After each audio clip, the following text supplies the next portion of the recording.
नमस्कार, सर्वधर्म संगम में आपका स्वागत है और मैं हूं आपके साथ सत्येंद्र भाटी।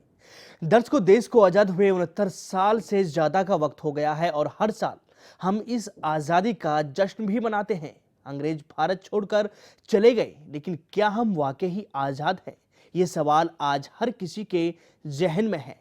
मगर भागदौड़ भरी जिंदगी और रोजी रोटी कमाने की जद्दोजहद के चलते कोई भी इस ओर ध्यान नहीं दे पा रहा है। इसलिए आज हमने सोचा कि देश की आवाम को जगाएं और इसी पर पेश हमारा आज का खास कार्यक्रम, आपकी सोच आपका नजरिया।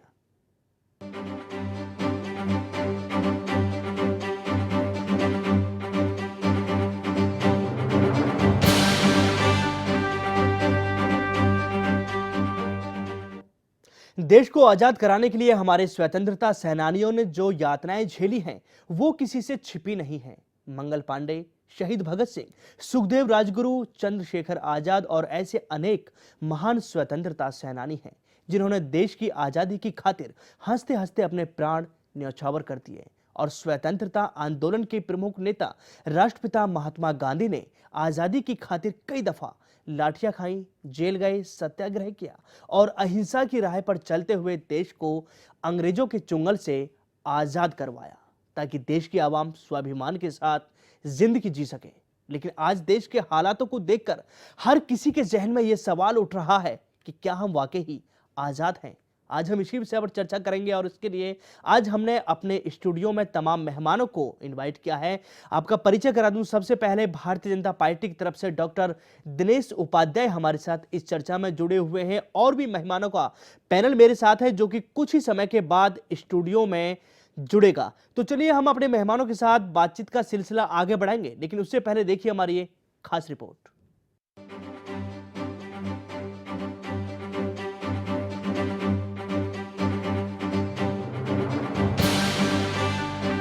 इतिहास गवाह है कि देश को अंग्रेजों के चुंगल से आजाद कराने के लिए हमारे स्वतंत्रता सेनानियों ने क्या कुछ नहीं किया। लाठियां खाई, जेल गए, भूख हड़ताल की, सत्याग्रह आंदोलन भी किया और देश की आजादी की खातिर हंसते हंसते अपने प्राण तक न्यौछावर कर दिए, ताकि देश की आवाम स्वाभिमान के साथ जिंदगी जी सके। और राष्ट्रपिता महात्मा गांधी ने अहिंसा की राह पर चलते हुए देश को आजाद कराने के लिए अंग्रेजों के खिलाफ ऐसी जंग छेड़ी कि अंग्रेजों को घुटने टेकने पर मजबूर होना पड़ा। और 15 अगस्त 1947 को देश आजाद हो गया।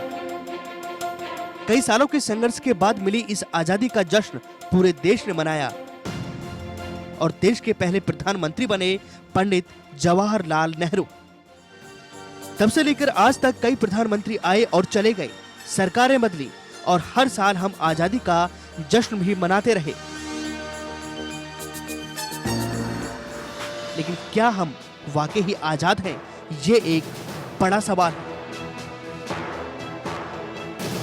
आज हम भले ही अंग्रेजों की दास्तां से मुक्त हो गए हों, लेकिन हमारी आजादी आज भी आधी अधूरी ही लगती है। पहले हम अंग्रेजों के गुलाम थे, पर आज हम अपनों की ही दास्तां में जीवन जीने पर विवश हैं। जैसी शासन व्यवस्था आज हमारे देश में है, उसने न सिर्फ हमारे स्वतंत्रता सेनानियों की शहादत का मजाक उड़ाया है, बल्कि हमें ये सोचने पर भी मजबूर कर दिया है कि क्या हम वाकई ही आजाद हैं। क्योंकि आज समाज में सरेआम महिलाओं की आबरू लुट रही है, युवा बेरोजगार घूम रहे हैं और राजनीति के तो मानो मापदंड ही बदल चुके हैं और लोग नैतिकता की परिभाषा ही भूल चुके हैं। क्या यही है आजादी के असल मायने? आजादी के इतने वर्षों बाद भी अगर सरकारें आतंकवाद जैसे गंभीर मुद्दे पर लगाम लगाने में लगातार नाकाम हो रही हो और सांप्रदायिक दंगों के चलते देश की आवाम को अगर आजाद होने के बावजूद अपने ही घरों में संगीनों के साए में जीना पड़े, तो क्या आप इसे आजादी कहेंगे? लाचार कानून व्यवस्था और लंबी न्यायिक प्रक्रिया के कारण देश की जनता न्याय के लिए तरसती रहे, तो क्या आप इसे आजादी कहेंगे? हमारी बहन बेटियां अपने ही मोहल्लों में खुद को असुरक्षित महसूस करें, तो क्या आप इसे आजादी कहेंगे? अगर देश के किसानों को रोटी के अभाव में खुदकुशी तक करने पर मजबूर होना पड़े, तो क्या आप ये कह सकते हैं कि वाकई ही हम आजाद हैं? ऐसे में सवाल ये भी उठता है, क्या हमारे अनगिनत स्वतंत्रता सेनानियों ने इसी आजादी के लिए अपने प्राणों की आहुति दी थी? क्या ऐसी ही आजादी के लिए उन्होंने अपना सब कुछ न्यौछावर कर दिया था? सवाल ये भी है कि क्या राष्ट्रपिता महात्मा गांधी ने ऐसी ही आजादी का सपना देखा था? ब्यूरो रिपोर्ट, सर्वधर्म संगम। हो गई है पीर पर्वत सी पिघलनी चाहिए, इस हिमालय से कोई गंगा निकलनी चाहिए। सिर्फ हंगामा खड़ा करना मेरा मकसद नहीं, सारी कोशिश है ये सूरत बदलनी चाहिए। मेरे सीने में नहीं तेरे सीने में सही, हो कहीं भी आग लेकिन आग जलनी चाहिए। जी हाँ, कवि दुष्यंत कुमार की ये पंक्तियां समाज के हर उस व्यक्ति के लिए प्रेरणा स्रोत है जो सिस्टम को जनहित के लिए बदलने की कोशिश में लगा है। और हम सबका भी ये नैतिक कर्तव्य है कि हम स्वतंत्रता सेनानियों की इस शहादत का सम्मान करें और एक ऐसे समाज की रचना करें जहां नारी का सम्मान हो, हर किसी के पास रोजगार हो, किसी को भी भूखे पेट ना सोना पड़े। देश में हर जगह लोग खुद को सुरक्षित महसूस करें। लेकिन देश की आज की परिस्थितियों को देखें तो पता चलता है कि आजादी के 69 साल बाद भी हम कहां खड़े हैं। क्या हम वाकई आजाद हैं? क्या इसी आजादी की परिकल्पना की थी हमारे स्वतंत्रता सेनानियों ने? तो चलिए शुरुआत करते हैं इस चर्चा की। सबसे पहले डॉक्टर दिनेश उपाध्याय, आपके पास आना चाहूंगा। क्या आपको लगता है, क्योंकि मुझे लगता है कि शायद आपने उस वक्त को भी समझा है, जाना है जिस वक्त देश आजाद नहीं था, क्या आपको लगता है कि आज के वक्त में वाकई ही आजादी मिल गई है? क्योंकि सभी लोगों के मानना यह भी है कि पहले अंग्रेज राज करते थे और आज अपने राज कर रहे हैं, आज भी गुलामी महसूस करते हैं लोग। भाटी जी, देश 1947 में आज़ाद होने के बाद जी अंग्रेजों से मुक्त हुआ है देश, लेकिन आज भी जब जब जहाँ जिस क्षेत्र के अंदर इंसाफ ना मिले, गरीब और मजलूमों के ऊपर अत्याचार किया जाए, उसके साथ अलग अलग संगठनों का पनपना। और उसी में एक बात मैं और जोड़ता हूँ, फूलन देवी एक डकैत रही भारत की, वो अपनी मर्जी से डकैत नहीं बनी थी, उसकी भी आज़ादी को कहीं ना कहीं छीना गया था, उसके ऊपर भी दमन चक्र चला गया था, उसके बाद जाकर के वो बीड़ों में पहुंची। ऐसे कई मजलूम लोग आज भी गांव के अंदर, शहरों के अंदर ये अत्याचार किया जा रहा है, उनको आज़ादी कहीं ना कहीं दबाई जाती है। स्वतंत्र देश के अंदर कानून की पूरी आज़ादी हो, अपनी बात कहने की पूरी आज़ादी हो, कहीं ना कहीं इस क्षेत्र के अंदर और ज़्यादा काम करने की आवश्यकता है। लेकिन अकेली सरकार के अलावा ये प्रत्येक नागरिक का दायित्व बनता है कि कोई किसी के ऊपर अत्याचार ना करे और जीने दो का नारा है, वही असली स्वतंत्रता भारत के अंदर होगी। उसी से देश को अंदर पूरी आज़ादी मिलेगी कि सबको फ्रीडम हो, सबको अपनी बात कहने का हक हो। अगर किसी के ऊपर कहीं जाने अनजाने में किसी के द्वारा अत्याचार होता है तो वो स्वीकार करे, या उस समाज के कुछ लोग, उस गली मोहल्ले के कुछ लोग उसको ये बात प्यार से जा करके कहें कि ये अत्याचार इस देश में नहीं चलेगा और देश आज़ाद हो चुका। ये बात उस दौरान थी जब देश गुलाम था, आगे नहीं चलनी चाहिए। लेकिन डॉक्टर दिनेश उपाध्याय, बिल्कुल आप सही कह रहे हैं, समाज की जिम्मेदारी बनती है, लेकिन साहब सरकार की भी जिम्मेदारी से आप पीछे नहीं हट सकते ना। सरकार की एक बड़ी जिम्मेदारी है, क्योंकि 125 करोड़ की जनसंख्या है देश की, और बहुत सारी जिम्मेदारियां सरकार की बनती हैं, चाहे वो रोजगार की हो, कानून व्यवस्था की हो, या फिर आतंकवाद जैसे गंभीर मुद्दों से निपटने के लिए सरकार की जिम्मेदारी बनती है। आपको लगता नहीं, चूंकि अब आपकी सरकार है, आप हम जब विपक्ष में थे तो हमेशा तंज कसते थे, आरोप लगाते थे कांग्रेस के ऊपर कि सरकार कुछ काम नहीं कर रही है, सरकार की जिम्मेदारी बनती है। तो क्या आपको लगता नहीं कि आज के वक्त में आपकी जो जिम्मेदारी है उनका निर्वहन पूरी तरह से ठीक तरह से नहीं हो पा रहा है? नहीं सर, ये बात नहीं, ठीक तरह से नहीं हो पा रहा है ऐसा नहीं है, लेकिन हाँ कहीं ना कहीं इस दिशा में और ज़्यादा काम करने की आवश्यकता है। क्योंकि अब से पहले अभी माननीय मोदी जी की सरकार है, उससे पहले और प्रधानमंत्रियों की सरकार रही है, उसमें अटल जी की भी रही है, और जवाहरलाल नेहरू जी, लाल बहादुर शास्त्री जी, गुजराल साहब, कितने सारे प्रधानमंत्री लेकर के गए हैं। जिसने जो प्रधानमंत्री रहा, सभी ने इस बात का प्रयास कभी नहीं किया कि हमारे देश के अंदर आज़ादी पूरी तरह से ना आए। हाँ, लेकिन इसमें प्रयास जितने होने चाहिए वो किए जाने से कुछ घटना इस देश के अंदर इतनी घिनौनी हुई है और उनके ऊपर पूरी तरह से कानून का क्रियान्वयन न किया जाना, ये स्वतंत्रता के ऊपर आघात है। ठीक है राम कुमार तंवर, आप देखते हैं कि वाकई देश आजाद है, क्योंकि खुद आप एक युवा हैं और युवाओं का ही भविष्य है आज के वक्त में अंधकार में जा रहा है, क्योंकि सबसे बड़ी समस्या रोजगार की है और रोजगार देने में शायद सरकार, चाहे वो राज्य की हो किसी की, चाहे केंद्र सरकार हो, वो लगभग विफल ही नजर आ रही है। बिल्कुल आपने सही कहा और ये पूर्णतः सच है कि युवा जब अपने एजुकेशन की अवस्था में, जब पढ़ाई की अवस्था में होता है, तो आज की डेट में एजुकेशन इतनी महंगी हो गई है, कैसे कैसे माँ बाप अपने बच्चों को पढ़ा के उस काबिल करते हैं कि वो एक अच्छी नौकरी पा सके। बेसिकली पेट तो सबको पालना है। बिल्कुल। तो क्या आपको, क्योंकि कांग्रेस पार्टी ने काफी लंबे वक्त तक शासन किया है साहब, क्या ये लोग, ये मुद्दा किसी के जहन में नहीं था? वजह क्या रही, क्यों नहीं इसकी तरफ सरकार ध्यान दिया? देखिए, पहली बात तो मैं ये मानता हूं कि ये इतना सेंसिटिव मुद्दा आपने, मैं आपको बधाई देना चाहता हूं, आपने इतना सेंसिटिव मुद्दा उठाया है। ये राजनीतिक, इससे राजनीति को अगर दूर रखा जाए तो ज्यादा अच्छा है। इसमें मैं मानता हूं कहीं ना कहीं खामियां रही होंगी सरकारों की भी। और आज आप देख लीजिए कितने वादे करके मोदी जी इस सरकार में आए थे, कितना लोगों से झूठ बोल के कि मैं रोजगार लाऊंगा, मैं फलाना करूंगा, मैं काला धन वापस लेके आऊंगा, हर आदमी को 15 लाख रुपए मिलेंगे। कहाँ है वो वादे, कहाँ है वो सब पैसे? आज मोदी जी देश में नहीं है, विदेशों में मिल जाते हैं।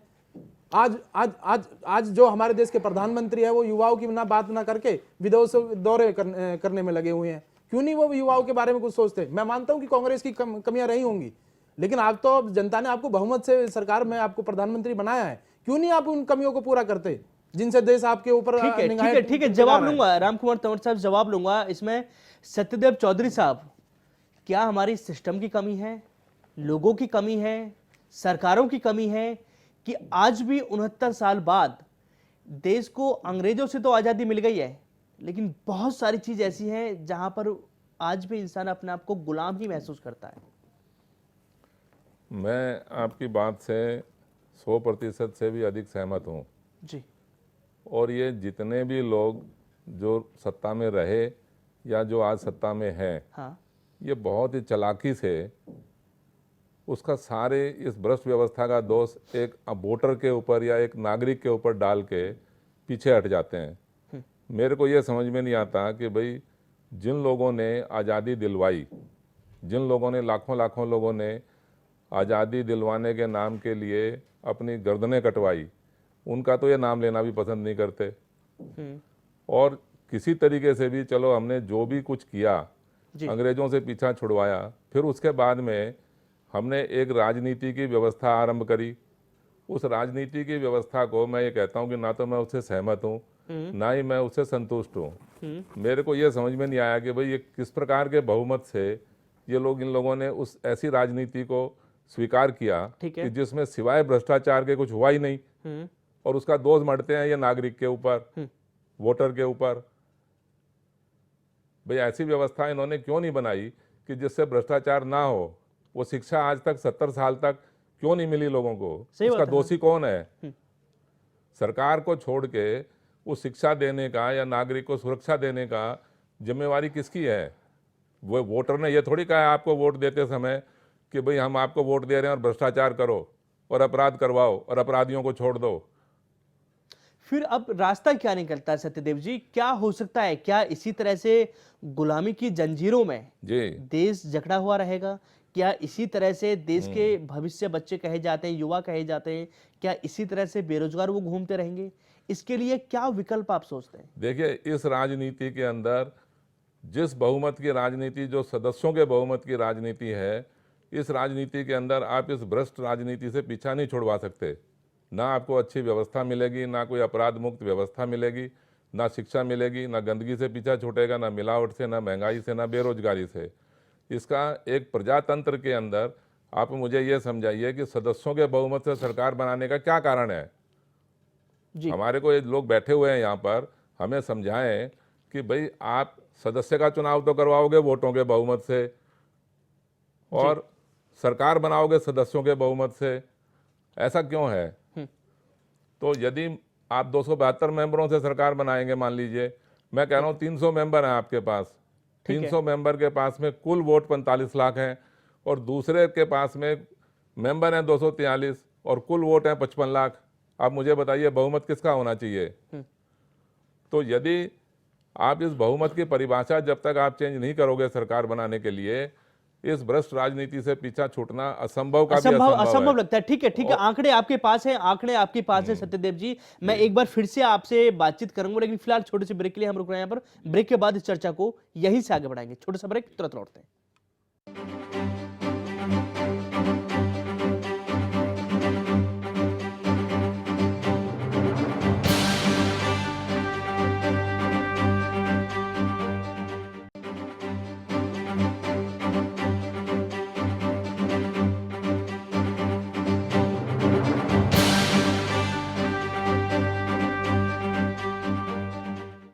ब्रेक के बाद स्वागत है आपका। हमारे संविधान में जिस स्वतंत्रता और समानता की बात की जाती है, वो स्वतंत्रता और समानता सिर्फ संसद भवन तक ही दिखाई देती है। मगर हमारे गांव कस्बों में किसान जिन हालातों में जिंदगी जीने पर विवश हैं, वो किसी से छिपा नहीं है। अगर आजादी के इतने सालों बाद भी देश के किसान भूख के कारण खुदकुशी करने पर मजबूर हो, तो क्या आप इसे आजादी कहेंगे? हालांकि अगस्त महीना शुरू होते ही राजनीतिक गलियारों में हलचल जरूर शुरू हो जाती है। फिर नेता चाहे राष्ट्रीय हो या फिर क्षेत्रीय, उसे मालूम है कि राजनीति में इस महीने का क्या महत्व है। यही वो महीना है जब नेता अपने क्षेत्र में तिरंगा फहराकर अपनी उपलब्धियों का बखान करता है। लेकिन देश में आतंकवाद आज जिस तेजी से अपने पांव पसार रहा है, उस पर हमारी सरकारें कितनी गंभीर हैं, ये भी सभी लोग जानते हैं। देश की रक्षा की खातिर शहीद हुए सैनिकों के परिवार को आर्थिक व सामाजिक मदद देने के वायदे तो खूब किए जाते हैं, लेकिन कितने वायदे पूरे होते हैं, ये बात भी सभी को पता है। देश में आतंकवाद लगातार बढ़ रहा है। पहले आजादी के संघर्ष में जान जाती थी, और आज तो पता ही नहीं होता कि कब, कहां और क्यों चली जाए। आप सोच रहे होंगे कि आज मैं आपको ये सब क्यों बता रहा हूं, क्योंकि हम सबका यह नैतिक कर्तव्य बनता है कि हम अपने आसपास हो रहे अन्याय के खिलाफ आवाज उठाएं और एक ऐसे समाज का निर्माण करें जिसका सपना हमारे स्वतंत्रता सेनानियों ने देखा था। तो चलिए, सभी मेहमान मेरे साथ इस चर्चा में जुड़े हुए हैं। चर्चा को एक बार फिर से आगे बढ़ाऊंगा। सबसे पहले अतुल सिंघल साहब, आपके पास आऊंगा, क्योंकि ब्रेक पे जाने से पहले मैं जानना चाहता था लेकिन नहीं जान पाया था। आप इशू बहुत सारे हैं, आतंकवाद है, बेरोजगारी है, महिला सुरक्षा है, और तमाम ऐसे मुद्दे हैं जिनको सरकार को ठीक करना चाहिए, कोशिश करनी चाहिए। सरकार कोशिश भी करती है। वजह क्या देखते हैं आप? आखिरकार कामयाबी क्यों नहीं मिलती है सरकार को? महिलाओं के लेकर अपराध अभी भी उसको दर बढ़ते जा रहे हैं, किसी में कोई डर नहीं है। आतंकवाद के मामले अभी भी लगातार सामने आ रहे हैं। क्या वजह देखते हैं आप? किस तरह से देश आजाद होगा ऐसे? सत्येंद्र जी, देखिए, जो अगर सिंपल शब्दों में, सीधे शब्दों में कहा जाए जी, तो सबसे बड़ी बात है मंशा, और दूसरी बात अगर कही जाए तो वह मानसिकता। हाँ। जो अपने नेता लोग हैं भारत के, मंशा अगर सही है तो कोई भी काम किया जा सकता है। ये जो आज़ादी की हम बात करते हैं, जैसे हमारे कई साथियों ने भी ये बात कहा कि एक तरीके से सत्ता का हस्तांतरण हुआ है। पहले गोरे लोग राज करते थे, अब चुनिंदा जो इंडियंस हैं, जो भारतीय लोग हैं, नेता लोग हैं, वो राज कर रहे हैं। लेकिन उनकी जो मानसिकता है वो वही है जो उस वक्त अंग्रेजों के समय में या अंग्रेजों की रही होगी। हालांकि वो दौर हमने नहीं देखा है। यही एक कारण है कि जो जिस तरह की भी, अगर मान लीजिए मंशा से किसी ने नीति बनाई भी है तो उसका इम्प्लीमेंटेशन नहीं हो पाता है, लोगों को उसका लाभ नहीं मिल पाता है। काम कोई ऐसा नहीं है कि जो ना हो सके। और जो हमारे जो स्वतंत्रता सेनानी थे, जो उन्होंने देखा होगा सपना, जो उन्होंने एक परिकल्पना की होगी आज़ाद भारत की, इस वजह से उस परिकल्पना पर, उस सपने को हम पूरा नहीं कर पाए। हम अगर बात करें किसी दूसरे देशों की, छोटे छोटे देश हैं, सिंगापुर जैसे देश, जिन्होंने इतनी तरक्की कर ली है बहुत कम समय के अंदर, हमें उन लोगों से सीखना चाहिए। तो मुझे लगता है कि सिर्फ ये दो अगर चीज़ें सही हो जाएं, लोगों की मंशा, मानसिकता, हम गुलामी की मानसिकता से ना तो लोग निकल पाए हैं, और जो राज करने वाले लोग हैं, सत्ताधारी लोग हैं, उनकी मानसिकता वही राजाओं जैसी है। वो अपने आप को अंग्रेजों जैसा मानते हैं कि हम लोग तो इनसे सुपीरियर हैं, हम इन पर राज कर रहे हैं। राजाओं वाली मानसिकता से अगर नेता लोग निकलें और गुलामी की मानसिकता से अगर अपने जो देश के लोग हैं, नागरिक हैं, वो निकलें, तो मुझे नहीं लगता कि कोई ऐसी बात है कि जिसको हम पूरा ना कर सकें। यहाँ पर क्या उपाध्याय जी, वाकई आप मानते हैं कि सरकार की तरफ से वादे तो बहुत किए जा रहे हैं, लेकिन वो वादे पूरे नहीं हो रहे हैं? क्योंकि अगर शायद वादे वो पूरे हो जाएं तो इस समस्या खत्म हो जाएगी। भाटी जी, अगर मैं ये बात कहूँ कि इस विषय के साथ सरकार को जोड़ना नहीं चाहिए तो वो अच्छी बात नहीं है। लेकिन मैं ये बात ज़रूर आपको कहना चाहूँगा, एक काफ़ी लंबा समय अनुभव हो गया देश की सेवा करते हुए, भारत के सभी प्रांतों में जाके देखा है। भ्रष्टाचार एक शब्द है और इसने एक महाकाल के रूप में देश के अंदर आज भ्रष्टाचार रूपी एक महाराक्षस है। लेकिन भ्रष्टाचार और आज़ादी को अगर जोड़ करके देखें, जो भ्रष्टाचार इतना है कि जिससे आज़ादी के ऊपर क्वेश्चन मार्क लगा। मैंने आपको पहले भी कहा था, आज गरीबी भी उसके साथ हम जोड़ सकते हैं, अशिक्षा जोड़ सकते हैं, डिग्री हाथ में लेकर के बेरोजगारी है उसको जोड़ सकते हैं। लेकिन इसके अलावा भी एक आदमी गरीब है, कमज़ोर है, पढ़ा लिखा है, समझदार है, या बहुत ज़्यादा लैंडलॉर्ड है, उसके गांव में लोग भी काम कर रहे हैं, मैं फिर भी ये बात कहूँगा, आज़ादी का मतलब है जियो और जीने दो।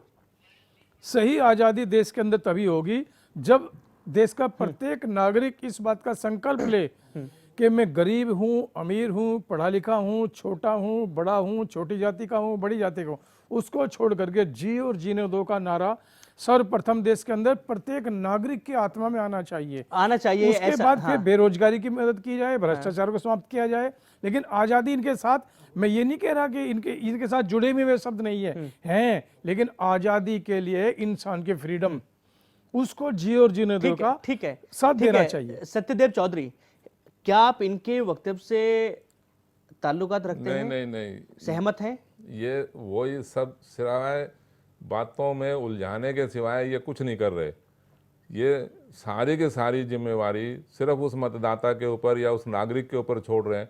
अरे भाई, सारे के सारे लोग ही अगर अच्छे हो जाएंगे तो फिर लीडर की जरूरत क्या है, फिर सरकार की जरूरत क्या है, फिर हम चुनाव क्यों करवा रहे हैं, हम किस बात का प्रतिनिधित्व जनता के लोग करवा रहे सरकार हैं? में जाते हैं और नहीं, जनता का सुनिए, व्यक्ति आप को मेरी बात चाहिए सुनिए, कि आप- सरकार को कोऑपरेशन करे। आप सरकार को कोऑपरेट ही तो 125 कर रहे हैं करोड़ ना। में किस सरकार को को होगा? जब उन्होंने वोट दे दिया, आपकी सरकार बनवा दी, वो किस प्रकार कोऑपरेट नहीं कर रहे? कोऑपरेट सारे लोग कर रहे हैं, बताइए, इसमें तो कोई दो सारे राय लोग नहीं। कैसे कोऑपरेट करें, आप ये नहीं, समझाओ नहीं, ना। वो- मान लीजिए पूर्ण बहुमत से सरकार बनवा दी तो सरकार की और जिम्मेदारी इसके अलावा और सर आपको क्या स्टेट चाहिए और उन भी लोगों गवर्नमेंट से? है, यूपी की, हर में इसमें जानना चाहता था भाई, यूपी की क्या आप हालात है यूपी को और की छोड़ो। क्या हालत है, वो भी देखो आप क्या आप क्या यहाँ अपनी- रेप हो रही है सुनिए, रोजाना। आप गुजरात सुनिए, के किस क्या तरह हालात का- है? आप हम वही सुनिए। गुजरात का मध्य ले लो, प्रदेश के क्या हालात है? मध्य प्रदेश का ले लो, नहीं, गुजरात का ले छत्तीसगढ़ लो। के क्या हालात है? लेकिन मैं वही एक आऊंगा फिर मिनट, बात के नागरिक को आप- कोऑपरेशन जब आप तक उस सरकार बात के को साथ सुनने नहीं नहीं दे होगा, रहे दूसरे आदमी को। भ्रष्टाचार एक जब मिनट। तक नहीं मिटेगा वो सरकार नहीं, के नहीं, अकेले चलिए नहीं चलिए मिटेगा। चलिए, ठीक है, क्या ठीक है, है? ठीक है, नहीं, चूंकि नहीं, चूंकि मैं- पदेजी, चलिए मैं सत्यदेव मोदी चौधरी की साहब, वकालत नहीं सत्यदेव कर चौधरी रहा, साहब, अकेले मैं मोदी लौटूंगा जी आपके कर पास पाएंगे, में। बगैर दिनेश आपके उपाध्याय, मेरे सहयोग डॉक्टर के। दिनेश उपाध्याय, बिल्कुल लौटूंगा नहीं हो आपके सकता। पास में, चूंकि आपकी जिक्र यहाँ पर मेरी जरूरत बुलंदशहर, पड़ेगी मध्य सरकार में। प्रदेश,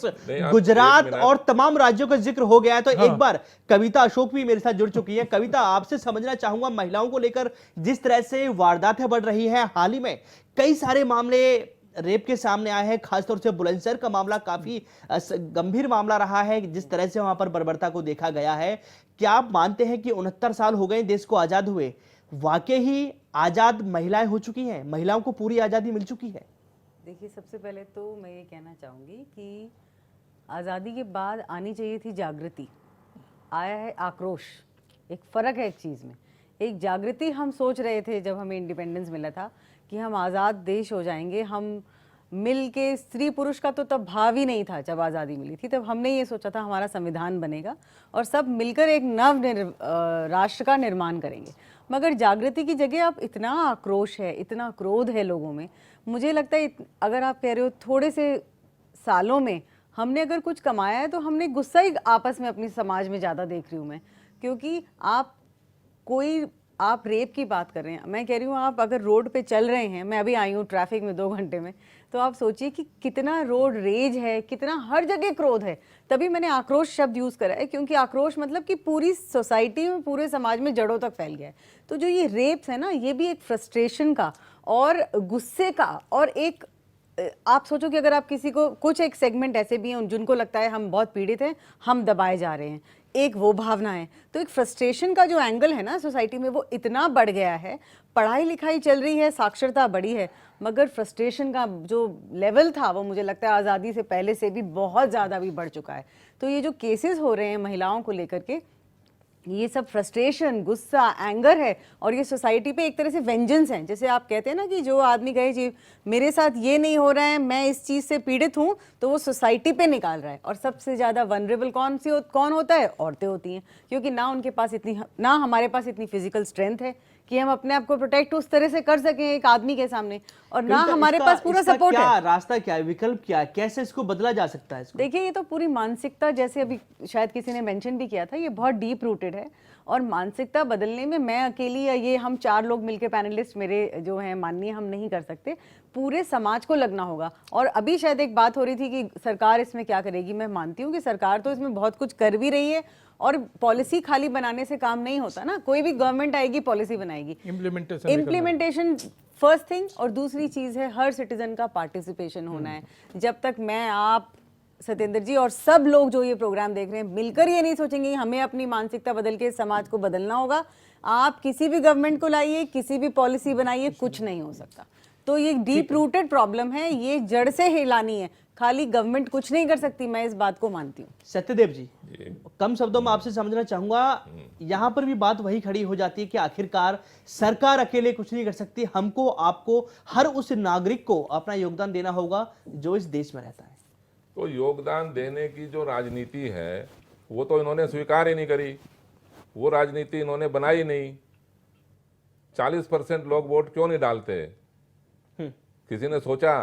जिन लोगों ने नोटा को वोट दिया, इन पॉलिटिशियंस ने किसी से भी पूछा नोटा वालों से जी कि आपने नोटा को वोट क्यों दिया?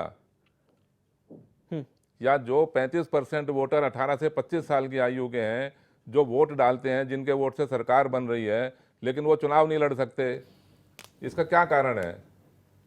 10-15% वोटर से आप उसको पैसा देके शराब पिला के जहाँ मर्जी टीम बजवा लेते हो, और जो बाकी के 10-15% वोटर हैं वो जाते समय वोट देने के लिए जाते समय भी और वोट दे के आते समय भी सिवाय हमारी व्यवस्था की आलोचना करने के, इन लीडरों की आलोचना करने के और कुछ भी नहीं करते।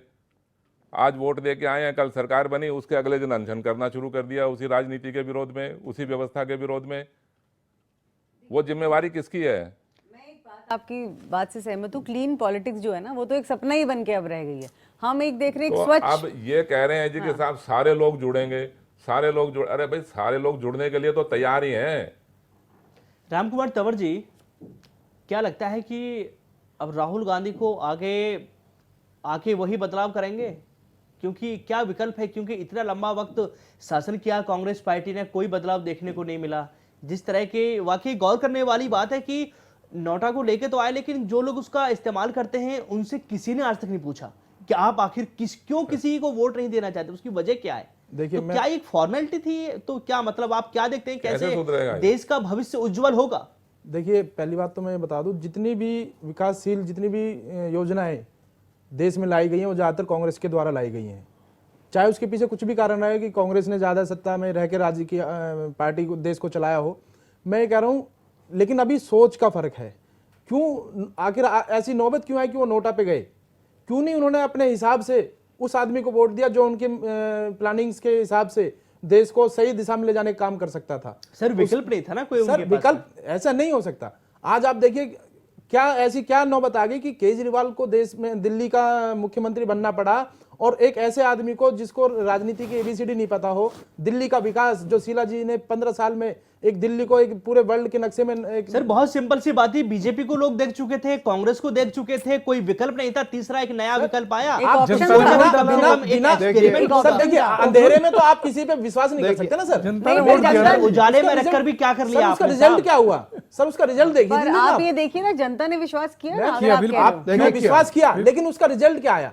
क्या रिजल्ट जब अभी कहा कि कुछ लोग वोट दे के आ जाते हैं और अगले दिन ही अनशन पे बैठ जाते हैं। आज उसका रिजल्ट क्या आया? केजरीवाल जी ने दिल्ली को कहां 10 साल पीछे लेके चले गए हैं। आज वो यूपी के अंदर जब से 84-85 से जब से कांग्रेस की सरकार गई है, एक भी अगर आप मुझे बता दीजिए, एक भी कोई बिजली घर का कोई निर्माण किया हो, कोई बिजली प्रोजेक्ट कोई लगा हो, जब से कांग्रेस सरकार गई है इस देश के अंदर, सिवाय भ्रष्टाचार के और कोई बड़ा नहीं है। सर कौन सा मामला सामने आया है? सिर्फ 2.5 साल में नुकसान हुआ देश का, और कौन कोई सा नुकसान भ्रष्टाचार नहीं का, हुआ। करप्शन का मामला सर सामने अभी आया आप देख लीजिएगा। सर कौन सा आया है? सर मैं जानना चाह रहा हूँ। मैं आपको बता देता हूँ, गुजरात के अंदर अभी जो सीएम हटी है, मुझे कहना नहीं चाहिए, लेकिन आप इसके कुछ दिन बाद इसके पीछे, राम कुमार भाई, हम लोग आज नहीं, की कोई बात कर रहे हैं, आजादी आप की बात मुझे कर रहे हैं, बताइए, देखिए। क्योंकि मैं भी बताना चाहता हूं, समझना चाहता हूं, सुनना चाहता हूं। देखिए, आरोप लगाना बहुत आसान है किसी के ऊपर भी।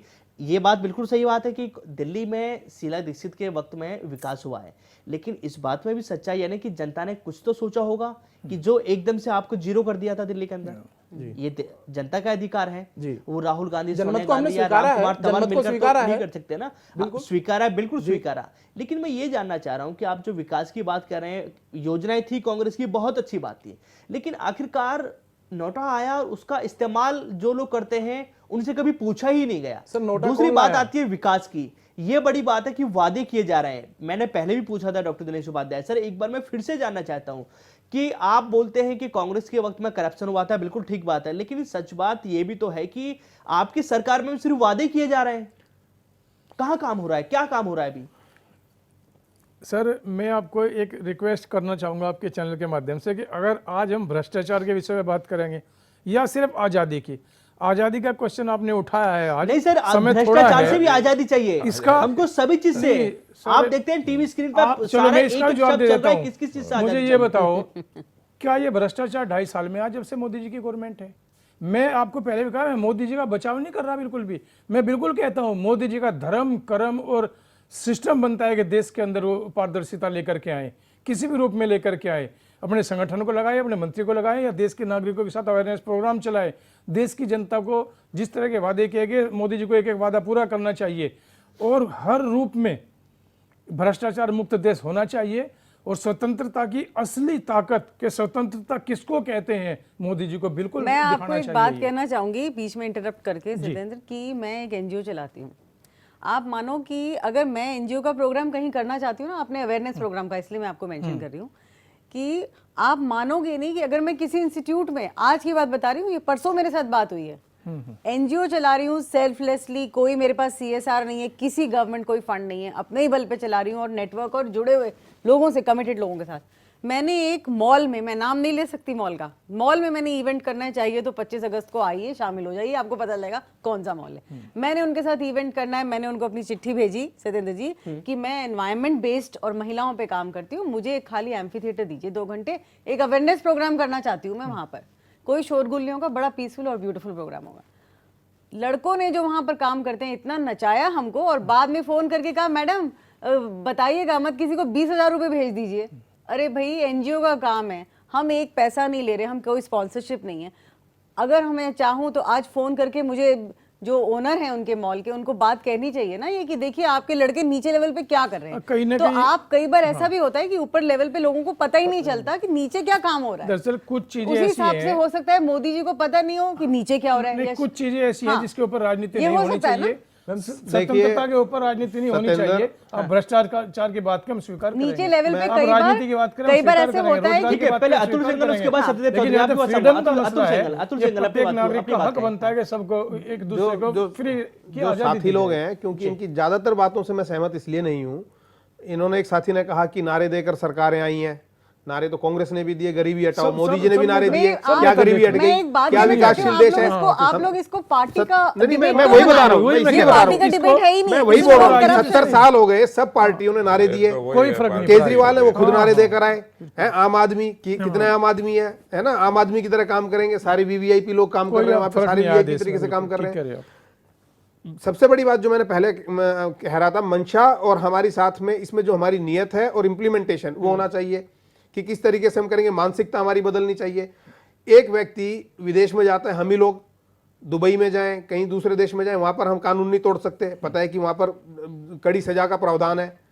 विदेश का लोग आएंगे यहाँ पर, वो यहाँ पर पे कूड़ा फेंकेंगे, उनको पता है कि यहाँ पे कुछ होना ही नहीं है। इसका अर्थ ये हो सारे गया लोग- कि अब भारतीयों बिना डंडे के काम हो हाँ, नहीं सकता। यही स्थिति मैडम, है। मेट्रो ऐसा लग रहा है मुझे। जब तक इम्प्लीमेंटेशन जो के लिए व्यक्ति आप कायदे- कह रहे हो इतने जो strict laws- व्यक्ति मैडम ने बताया, जो व्यक्ति मेट्रो रेल में जाता है, हाँ जी। मेट्रो रेल से बाहर निकलते पान की इतने मेट्रो में कोई नहीं थूकता है, तो मुझे पता है कि बताइए। मेट्रो में उनको पता है कि 500 रुपए ये जो कह रहे हैं, मैं समर्थन करता हूँ उनकी बात कि का। सीसीटीवी कैमरा व्यक्ति लगा, एक 500 ही है, रुपए का वो जुर्माना हो मेट्रो में जाएगा। सफर करता है, उसका रूप कुछ और है, देखिए, बाहर निकलेगा कुछ वही और बात है। है आप ना। दुबई जाइएगा, क्या वहां पर कोई छेड़छाड़ की घटना हो सकती है? सत्यदेव चौधरी उनको साहब, मतलब ही नहीं सत्यदेव बनता चौधरी साहब, अगर मैं आजादी से बिल्कुल पहले नहीं। की बात करूं, जब से 1857 कानून से implement शायद होना चाहिए, कड़ाई से। शुरुआत हुई थी कड़ाई इस लड़ाई की, उपाध्याय साहब जरा सुनिएगा सर। कि जिस वक्त से शुरुआत हुई थी कि देश को आजाद कराना है, तमाम हमारे ऐसे स्वतंत्रता सेनानी थे जिन्होंने अपने प्राण न्यौछावर कर दिए। बलिदान दे दिए। उस वक्त जो हमारे नेता थे, पार्टी का गठन हुआ, उसके बैनर तले लड़ाई लड़ी गई, राष्ट्रपिता महात्मा गांधी सामने आए। उस वक्त तमाम राजनेताओं का एक उद्देश्य होता था कि समाज के प्रति ही अपने आप को समर्पित कर देना, जी। उनके लिए सब कुछ सोचना। जी। लेकिन आज क्यों वो सिर्फ और सिर्फ घोटालों को छुपाने के लिए, राजनीति चमकाने के लिए उनकी आवाज निकलती है, लेकिन समाज और इस लोगों के, देश के लोगों के लिए उनकी आवाज नहीं निकलती है, चाहे वो कोई भी हो, चाहे वो नरेंद्र मोदी हो, चाहे राहुल गांधी हो, सोनिया गांधी हो, अरविंद केजरीवाल हो, या फिर कोई भी नेता हो। जहां राजनीति का जिक्र होता है वहां सभी पहुंच जाते हैं, लेकिन वहां जहां पर देश की और इंसान की और रोजगार की बात आती है वहां पर सभी चुप रहते हैं। ये बदलाव क्यों आया और कैसे इससे निजात मिल पाएगी? इसका देखिए सबसे बड़ा कारण यही है कि एक पार्टी ने जो ये दम भरती है जी कि हमने आज़ादी दिलवाई, हमने आज़ादी दिलवाई, उन्होंने आज़ादी दिलवाने के साथ साथ जैसे भी आज़ादी दिलवाई, लेकिन एक भ्रष्ट राजनीति को भी जन्म दिया। उन्होंने एक भ्रष्ट राजनीति को स्वीकारा, और जो दूसरी पार्टियां जिन्होंने उस पार्टी को हटा के खुद सत्ता में आए, उन्होंने उस भ्रष्ट राजनीति का समर्थन दिया। इसके अलावा इन्होंने और कुछ भी बदलाव नहीं किया। इन पार्टी वालों से मैं ये पूछना चाहता हूँ कि जैसी भी व्यवस्था है आपके पास में, कौन आदमी आपको मजबूर करता है कि आप चुनाव से मात्र 15 या 20 दिन पहले अपने उम्मीदवार का नाम की घोषणा करेंगे? ये दोनों बैठे हैं यहाँ पर, इनसे पूछो भी 15 या 20 दिन या 1 महीना पहले ही आप अपने नाम की घोषणा क्यों करते हो अपने उम्मीदवार की? साल 2 साल पहले करने में आपको क्या आपत्ति है? या जितने भी आपके आज संसद में क्रिमिनल हैं वो क्यों है क्रिमिनल, इसका भी मैं आपको बहुत अच्छे से जवाब दे सकता हूं। लेकिन जो आज के प्रधानमंत्री बने हुए हैं और उससे पहले भी जितने प्रधानमंत्री बने हैं, सब लोगों ने क्रिमिनल का सपोर्ट लेके, क्रिमिनल का समर्थन लेके सरकार बनाई हुई है। फिर आप कैसे दूसरे नागरिकों के ऊपर थोपते हैं इस बात को? हाँ। ये तो बिल्कुल इनकी सरासर एक जुमलेबाजी है, मैं ये कह सकता हूँ। सर, जनता से बड़ा राजा, जनता से बड़े नेता, जनता से जनता बड़ा ने आपको प्रधानमंत्री कोई हो ही नहीं सपोर्ट दे सकता। दिया, जनता जब ने आपको चाहेगी, राजा बना दिया। जनता जब बस। चाहेगी वो उसको खत्म कर जनता देगी। हटा भी सर देगी। 5 आप इस साल का बात की इंतजार चिंता करना मत पड़ेगा करिए। सर, 5 साल का इंतजार करना पड़ेगा। जनता जब उसकी- चाहेगी तभी कुछ नहीं उसकी होगा। आपकी ठेकेदारी नहीं है, ये तो जनता तो संविधान हटा है ही देगी सर। जब अभी मौका अभी आएगा तो। इलेक्शन हो गया सर, उसको अगर डॉक्टर दिनेश आप उपाध्याय अपनी मुझे जिम्मेवारी पसंद की नहीं है बात तो मैं करिए। 5 साल का इंतजार जनता करूंगा की ना मैं। जिम्मेवारी जब उसके आएगी, बाद जब तो हम मैं देख वोट लेंगे देके उनको जनता को भी। हराऊंगा। लेकिन 5 साल तक तो कुछ नहीं होगा ना। ये तो मानते हैं कि नहीं, 5 आज साल तक जनता तो ने कम से आपको कम। जिम्मेवार बनाया हुआ है, आप अपनी बात करिए, जनता की बात छोड़ो। बिल्कुल, ये जनता का जब क्वेश्चन नंबर आपको- आएगा, जब जनता तो देख ही लेगी आपको।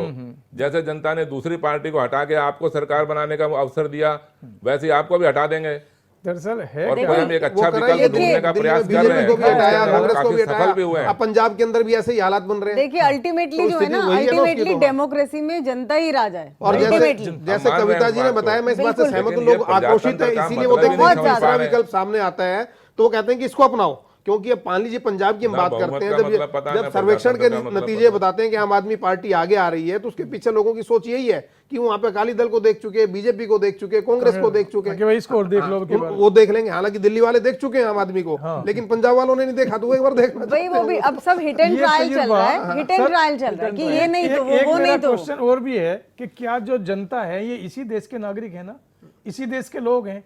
जब वो कुर्सी की तरफ जाते हैं तो ये जो बातें आज हम कह रहे हैं सबके लिए कहनी सब पड़ती बदल है। जाती हैं आखिर फिर। क्यों, आखिर क्यों? ये क्वेश्चन है कि व्यक्ति अपनी आत्मा के ऊपर हाथ रख करके सोचे कि मैं जैसा यहाँ हूँ, जो बातें आज मैं कर रहा हूँ वही कुर्सी बैठने के बाद करूंगा, उससे पहले इसका कोई हल निकलने वाला है सतेंद्र नहीं। जी, इनको अपने जिस आत्म परिवर्तन राजनीति करना को पड़ेगा। इन्होंने शुरुआत उसकी करी, देश के अंदर जरूरत आन पड़ी जिस आत्म व्यवस्था परिवर्तन से की, भी इन्होंने वरना ये जिस चीजें बहुमत चलती से- रहेंगी। जिस बहुमत से सरकार बनाने की व्यवस्था को इन्होंने स्वीकार किया शुरू में, मेरा इनसे सिंपल सा सवाल है, साधारण सा सवाल है कि वो राजनीति, वो बहुमत की व्यवस्था आपने किससे पूछ के या किस तरीके का आपने उसके अंदर उसका समर्थन लेके लोगों का उस बहुमत से सरकार बनाई आपने?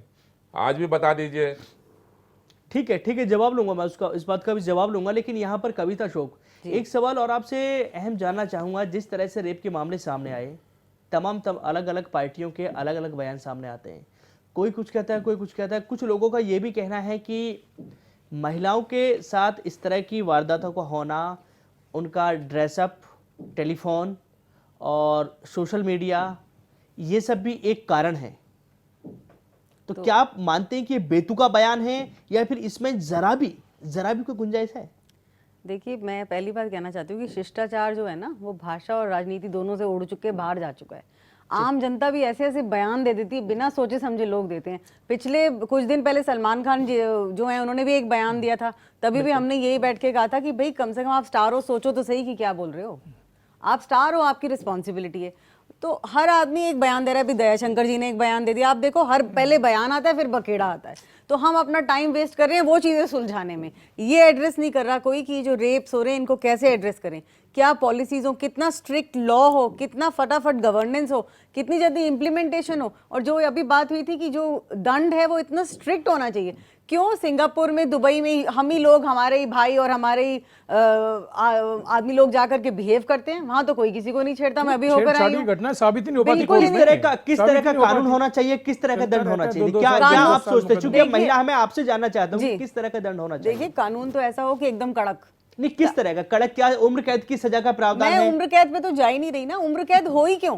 पहले ही आदमी इतना चेतावनी से लोगों काम में डर करे होना चाहिए कि कानून उम्र का। कैद की वहां तक भलाई ना आए ना। आप ये फास्ट ट्रैक बताइए, कोर्ट्स के अंदर जल्दी निपटारे होने आप ये चाहिए। देखो केसेस चल रहे हैं 15-15 साल तक, 20-20 साल आप तक। सुनो, आप 2-4 एग्जाम्पल बढ़िया से करके दिखाए ना सरकार। 2-4 एग्जाम्पल आप करिए, पूरे देश में मीडिया तो हमारे साथ है ही, आप लोग हो ही। 2-4 एग्जाम्पल करो कि आपने ये ऐसा करोगे व्यवहार तो ये उसका आपको परिणाम होगा, तब लड़कों की अकल ठिकाने आएगी। अभी तो कोई डरता ही नहीं है। और आपकी ये बात गलत है, मैं सलवार कमीज पहन के भी अगर सड़क पे जाऊंगी, आपको क्या लगता है लोग नहीं बोलते हैं? बिल्कुल बोलते और अगर लड़कियां साड़ी पहन के और नहीं, आपको कविता जी, लगता है मेरी गाँव बात में- नहीं है, क्योंकि गाँव- हमारे आप जो सुनिए, राजनेता हैं उनके ही ये बयान आते हैं। सत्येंद्र जी बयान आते होंगे, आई डोंट केयर। नॉनसेंस बयान को मैं जवाब देने के लायक भी नहीं समझती हूँ। आप मेरी बात सुनो पहले। गांव में कौन सी लड़कियां मिनी स्कर्ट पहनती हैं, कौन बार में जा रही हैं, कौन सिगरेट पी रही है लड़कियां, वहां हो रही है ना। किससे? इसका मतलब इसका ड्रेस से कोई लेना देना नहीं है। ये मानसिकता आदमी की गंदी हो गई है। तो आप लोग इसके लिए, आप चूंकि एनजीओ चलाती हैं, महिलाओं के लिए काम करती हैं, तो आप लोग किस तरह से अवेयरनेस लेकर आती हैं? किस तरह से उनके लिए आप सरकार से बात क्यों नहीं करती कि कुछ कड़े प्रावधान कर देखो, दिए जाएं? मेरा काम करने का तरीका अलग है। मैं कभी झंडे लेकर के सड़कों पे नहीं निकलती, कभी मैंने कोई प्रदर्शन नहीं किया, ना मैं किसी चीज ऐसे अनाप शनाप चीजों में जुड़ जाती हूँ जाकर कि कोई कुछ कर रहा है तो चलो ढेर में ढेर हो जाओ, ऐसे नहीं। मैं काम करती हूँ यूथ के साथ। मुझे लगता है जब इस कंट्री का यूथ और नौजवान बदलेगा तब पूरी जनरेशन में फर्क आ जाएगा। तो मैं यूनिवर्सिटीज में काम करती हूँ, अवेयरनेस प्रोग्राम, मैं स्कूल के बच्चों में वर्कशॉप्स करती हूँ, क्योंकि जो कह रहे हैं ना मानसिकता बदलनी, वो वहीं से बदलेगी। आप 50 साल के आदमी को अगर आज मैं कहूँ मेरी बात सुनो, वो कभी नहीं सुनेगा। आप बोल के देख लीजिए। यही आप 5 साल के बच्चे को समझाओगे या 10 साल के बच्चे को समझाना शुरू करोगे, जब तक वो 20 का होगा और वोट देने लायक होगा और नौजवान होगा और फिर वो सड़क पे औरतों को देखेगा, उसका दिमाग में ये बदलाव आना चाहिए कि भाई I have to respect, she is a women. इसकी एक डिग्निटी है, इंटीग्रिटी है। जब आप इतनी खुली छूट है, बच्चे, माँ बाप, मेंटालिटी, भाई बहन, अड़ोस पड़ोस, स्कूल कॉलेज सब में हाँ यही चल रहा है और हर केस को ऐसा उड़ाया जा रहा है हवा में, तो आप बताइए कि हम कहाँ वर्क करें? मेरे हिसाब से तो युवा वर्ग को एड्रेस करना सबसे इंपॉर्टेंट है। क्या प्रत्येक माँ बाप का यहाँ पर दायित्व नहीं बिल्कुल बनता है डॉक्टर कि दरेश अपने उपाध्याय, बच्चों को- डॉक्टर दरेश उपाध्याय, क्योंकि सरकार की जिम्मेदारी है। नरेंद्र मोदी इस बात को बार बार बोलते हैं कि सबसे युवा देश है हमारा। बिल्कुल। युवा देश है तो युवाओं को संभालने के काम किसका बनता है? हमारा ही इसके बनता है ऊपर सबका। वो क्यों नहीं बोल रहे हैं? सरकार क्यों नहीं इसके लिए विकल्प लेकर आ रही है? क्योंकि जिस वक्त दिल्ली में निर्भया कांड हुआ था तो पूरी की पूरी भारतीय जनता पार्टी एकदम कपड़े फाड़ने पर आ गई थी। ये करेंगे, वो करेंगे, हम आएंगे, ये कर देंगे। साहब क्या हो गया? क्या कुछ हुआ है अभी तक? सर मैं फिर आपकी बात में काटता नहीं, बाकी मैं फिर यही बात कहूँगा कि ये विषय सरकार इससे बच नहीं पाएगी। कोई भी सरकार कभी भी नहीं, जब तक ये देश से धरती रहेगी कोई नहीं बच सकती। लेकिन फिर भी प्रत्येक माँ बाप का ये भी दायित्व बनता है कि अपनी औलाद को संस्कार जरूर दे वो दे, सही है, वो क्योंकि सही है। इसी देश में बलात्कार हो रहे हैं। इसी देश के मेरे बेटे और मेरी बेटियां और बहन और बहू बेटी और भाई बहन आपस में मिलकर छेड़छाड़ कर रहे हैं। कोई बाहर से नहीं आता। उनको भी ये चाहिए कि नहीं, अगर मेरे बेटे ने गलती की उसका पक्ष ना लो सही कह रहे हैं और उसके खिलाफ जाकर के थाने में रिपोर्ट दर्ज आप कराए देखिए। और उसे ये तो कहानी जो होती है ना घर घर सत्येंद्र से जी। शुरू होनी चाहिए। घर घर से शुरू होनी चाहिए। और ये बात सब जानते हैं, मेरे बेटे ने गलती की, मेरे बेटे ने गलती हाँ, की। उसके बावजूद भी उसमें प्रधानमंत्री, एमएलए, एमपी क्या क्या करेंगे? करेंगे? हम लोग कानून बनवा सकते हैं, कह सकते हैं। कोई नेता इस बात के पक्ष में नहीं जाएगा कि इन्हें रेप हुआ, ये फिर नहीं, नेता इस मगर तरह आप की मेरी वारदातों बात को सुनो। अंजाम नहीं दे रहे एक बात मैं ये हैं। कहना दरेश चाहूंगा, उपाध्याय, वोट जी, बैंक की नेता इस तरह की राजनीति, वारदातों को अंजाम नहीं वोट दे बैंक की रहे हैं। राजनीति करते हैं कि दलित के साथ हुआ घटना, वो गलत है। ये अपर कास्ट के साथ वो हुआ गलत है। अब वो समझे? बहुत ही तो गलत है। इसलिए ये मेरी कहना, पार्टी अभी समर्थन कैसे नहीं करती, माननीय आपकी बात का आजम खान जी का बयान आया, उससे पहले एक बार मुलायम सिंह जी का बयान आया, इस तरह के बयान वो ये गलत है। तो ये देखिए, वो नेता लोग इस तो तरह के बयान शर्मनाक देते है ना। हैं। इतना शर्मनाक घिनौना है। कांड, माँ बेटी को साथ एक साथ लिटा के उसके पति तो को, मैं उसके देवर को बिठा चौधरी साहब की इस बात से मैं सहमत हूँ कि जब तक राजनीतिक व्यवस्था में भी तो सुधार आप नहीं देखिए आएगा, ना, इतना घिनौना कांड हो ही नहीं सकता आप जो उन्होंने किया। मैं वही बता रहा हूँ कि ठीक जब है, तक ठीक है, राजनीतिक, ठीक जब है, तक ये राम तोड़ लाल फोड़, ठाकुर भ्रष्टाचार, गठजोड़, किस तरह से देखते हैं, एक किस शर्म तरह होती से है, इन मतलब तमाम समस्याओं से वो भी निजात खत्म मिल कर सकती है? जानवरों से भी क्या- बदतर किस हाल तरह है। से? जानवर से भी बदतर हो ठीक है, गए। एक एक करके इसके ऊपर कोई समझौता नहीं होना चाहिए। देखिए सबसे बड़ी बात है, हमारे कानून के अंदर कुछ ऐसे संशोधन होने चाहिए जो इतनी सेंसिटिव जो घटनाएं हो रही है, एक तो इसको बहुत फास्ट तरीके से इसका निपटारा किया जाए जी। और इसमें एक ऐसे नियमों का इसमें समावेश हो कि जिससे कि दूसरे को सबक मिले। बिल्कुल। देखिए, निर्भया केस जो कांड जो हुआ बड़ा निंदनीय है, इतना ऐसा घिनौना अपराध था, लेकिन उसका रिजल्ट क्या रहा? उसके जो अपराधी थे उनके साथ क्या हुआ? एक को नाबालिग बता दिया, एक की डेथ हो गई हाँ। और दो के लिए अभी ये बोल दिया गया है कि जो वो रोड वाली जो इंसिडेंट था कि वो थी नहीं। उनके वकील ने ये बोल दिया है कि वो रोड थी नहीं, वो रोड उनके साथ वो मतलब रोड के साथ उनके साथ अत्याचार करा ही नहीं गया है। कितनी शर्म की बात है।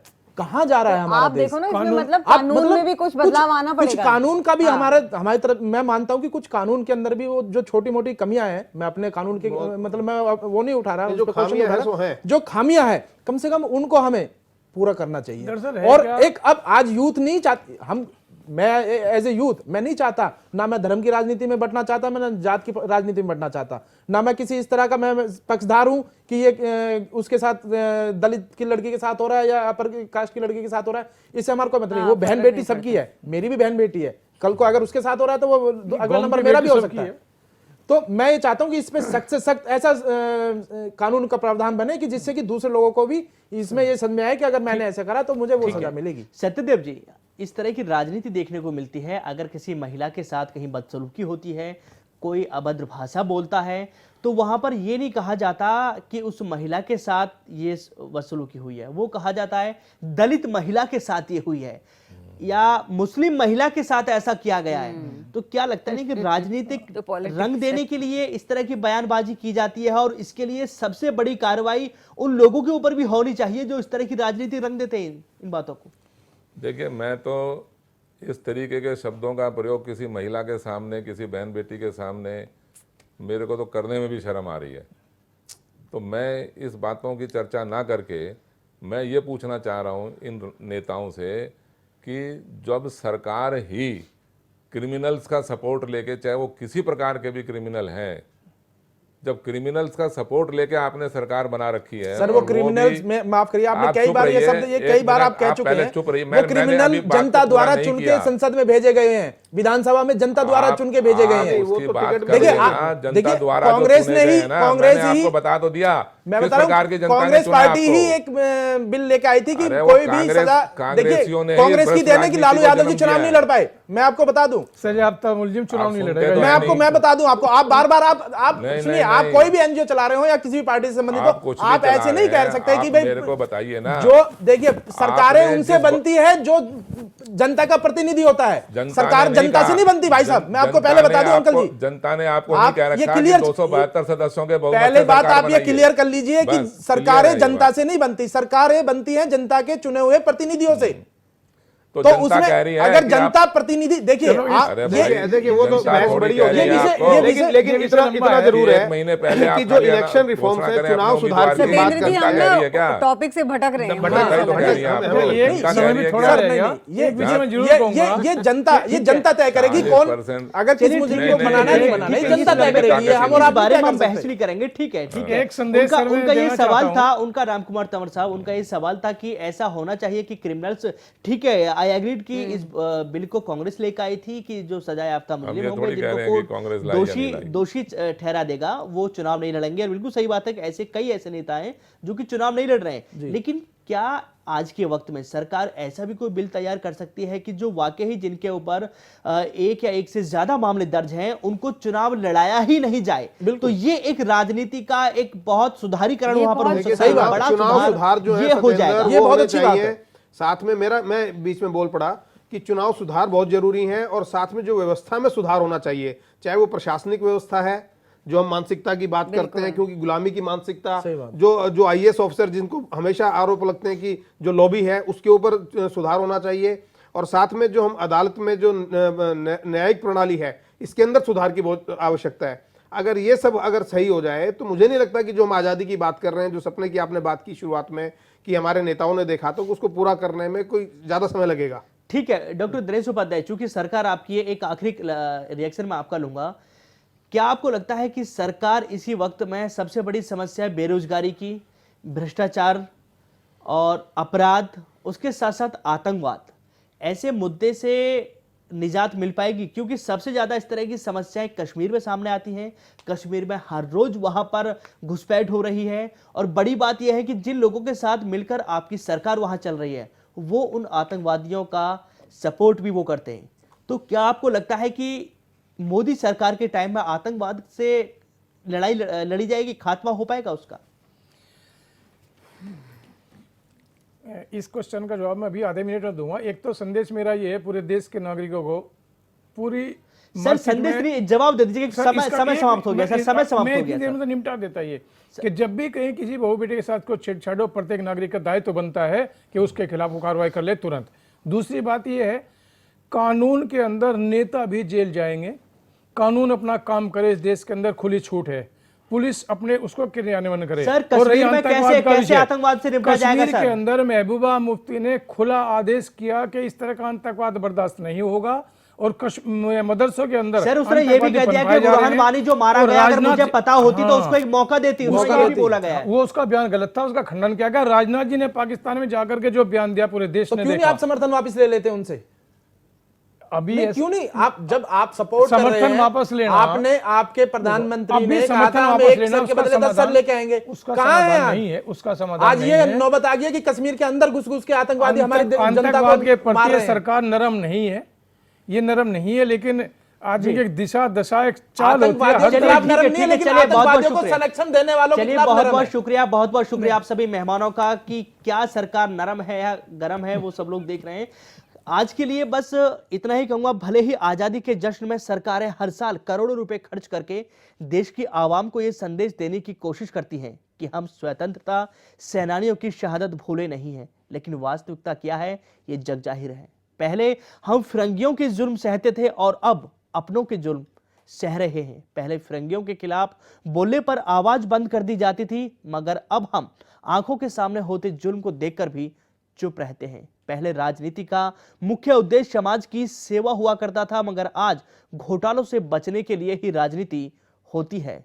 इन बदले हालातों को देखकर तो यही लगता है जैसे नैतिकता के मायने ही बदल गए हैं। फिलहाल आज के लिए बस इतना ही, मुझे दीजिए इजाजत। जय हिंद।